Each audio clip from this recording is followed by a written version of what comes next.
Kam dhe një moment tjetër, Lala, atentatet janë bërzakonshme tani në Lushnjë, po unë dëgjojnë vazhdimisht tani Juli Pashakos, se këta të forcët sonë gjithmonë emrat e nënave përdoren, vendosen këtyre mbrapa. Juli Pashakos është Julian Sullo, ka është atentatin në Lushnjë tani. Qishtë e kjo shënjestra, qaj ishte? Me pak, ta themi dhe këtë pak.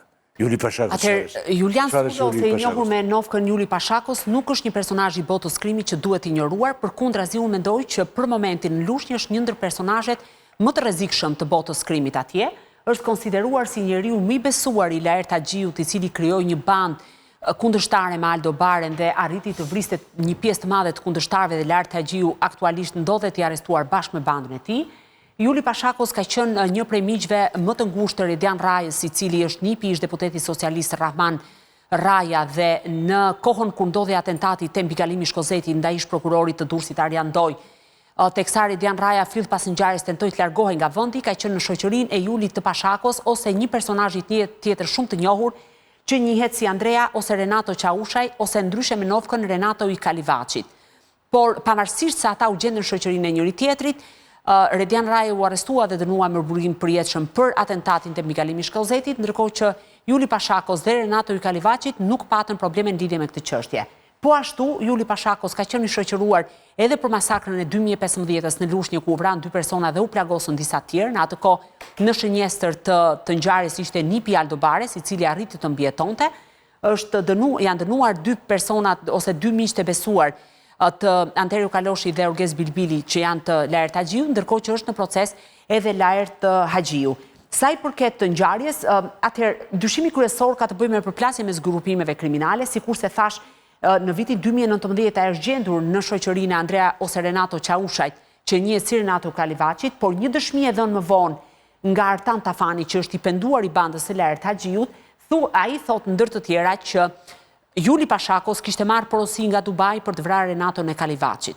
Dhe këtë porosi thot nuk e mbajti vetë, por ja kaloi Laert Haxhiut. Dhe kjo është një ndër pistat që po hetohet. Ndërkohë sa i përket momentit të ngjarjes, i është prerë rruga nga 2 persona, të cilët u thonin me një makinë me targa greke.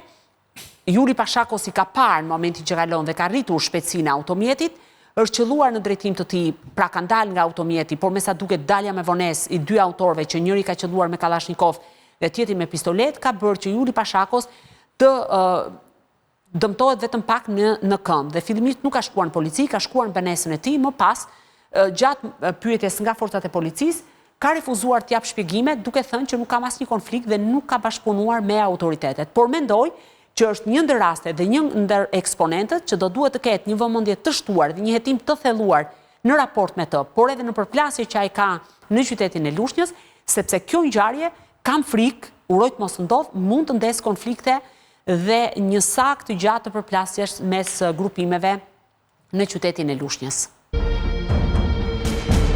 Që sa e mora vesh, bëhet ajo rotacioni, dikur ishte Aldo Bare që triumfoi aty në Lushnjë duke vrarë kundërshtarët, se i vranë vllajin. Morën kokën e një personi, filluan të lonin futboll nëpër qytet dhe që aty e vendosi atë hegemoninë e vet, rrinin me kostume të zeza, nuk pyesnin qunin veten komisariati numër 1, po të kishe një hallta zgjidhnin kështu. Numër 2. Jo, po kur e pyeta unë telefon, tha, jam ishi vlla, tha, 2 shkota, unë bëj punë, tha. Kë pyeti ti? Po. Ama? Po. Pse i ke marrë ti këta? Po, dikur, kur punoja te revista Klan. Dhe ideja është që ai në atë kohë triumfoi, pra e bëri zap Lushnjën, ky ishte dora e fortë, u bën disa vrasje e tjera, tani ç'ndodh? U rritën fëmijët ose të vegjël në atë kohë, të vegjël të kundërshtarëve.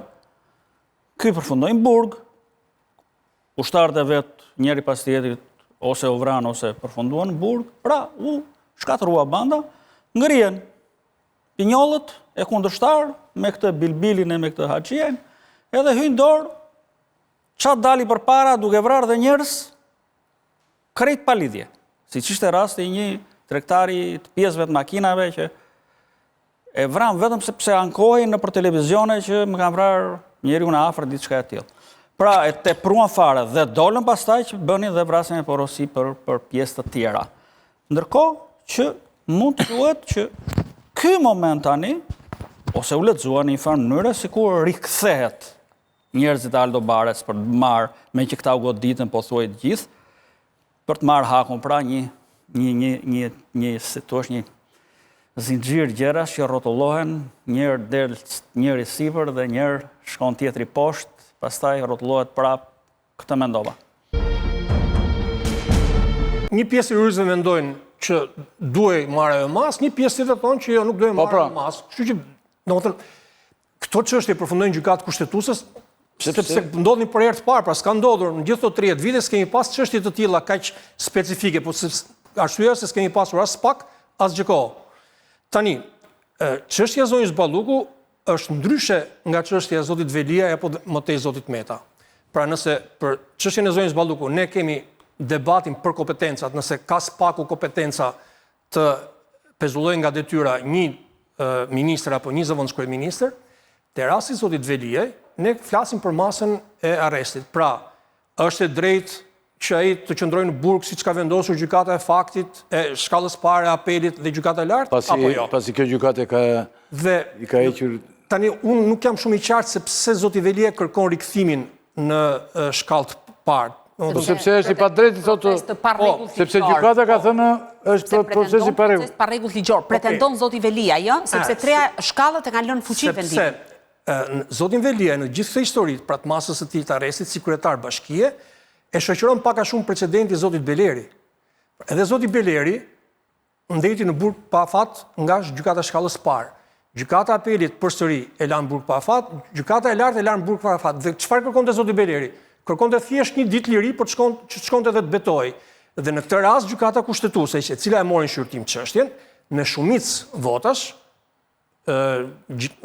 7-2, mos gaboj, tha që nuk ka arsye që të ndërpritet masa arrestit nga tij për të shkuar të betohet, pra për të përfituar mandatin e tij, sepse vendimi që ka dhënë gjykata e GKO-ja në këtë rast është më i vlefshëm në raport me atë që çfarë ka bërë zoti Beleri. Zoti Bushati, në lidhje, besoj më shkruajnë që e kemi, mirë mbrëma, faleminderit shumë. Ore, ti duket si te i njëjti vend si një vit më parë. Vetë te i njëjti vend. Jo, ndryshëm. Ore, ndoshta s'po, po unë e kam këtë me të njëjtën koherencë si para një viti. E pra. Po pra. Është e qartë me qartë, po është duket që është një. Koherenca është e njëjta dhe kur vendi ndryshon.